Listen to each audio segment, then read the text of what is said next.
কি ব্যাপার? আমি অফিস থেকে না আসতে আজকে খাবার নিয়ে বসে আছো? আরে আর বইলো না।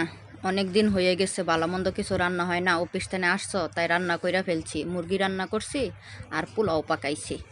আচ্ছা, তাই নাকি? কি হ্যাঁ। ব্যাপার? এত টাকা পাইলা কই?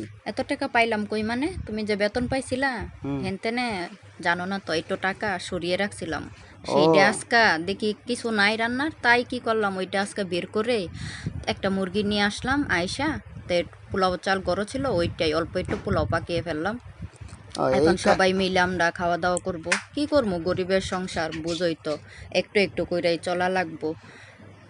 এই কারণে তো কই আমি টাকা পাই, বেতন পাওয়ার পরে কেন টাকা কইমা যায়? আমি টাকা খুঁজি, কি ব্যাপার? টাকার হিসাব আমার মিলে না কি লেগা? পকেট থেকে কেন টাকা কমে?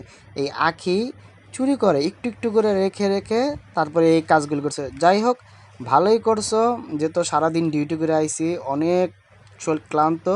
এখন ভাত খামু, ঠিক আছে? প্রচুর খিদে লাগছে। যাই হোক, পোলাও তো আমার বেশি একটা পছন্দ না, তারপরেও রাঁধছো, দেখি কেমন হয়েছে। আরে, তুমি যে একটু আগে বললা আমি পকেট থেকে টাকা চুরি করছি।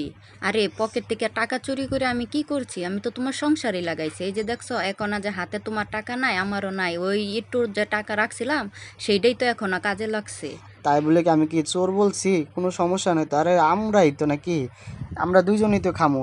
এখানে তো আর অন্য কেউ এসে আমাদের ভাগ বসাইতেছে না। যাই হোক, আল্লাহ যা করে সব ভালো লাগে। খাবারটা খাইয়া দেখি কেমন হয়েছে, মাশাল্লাহ খুব ভালোই লাগতেছে, মজা হয়েছে সব।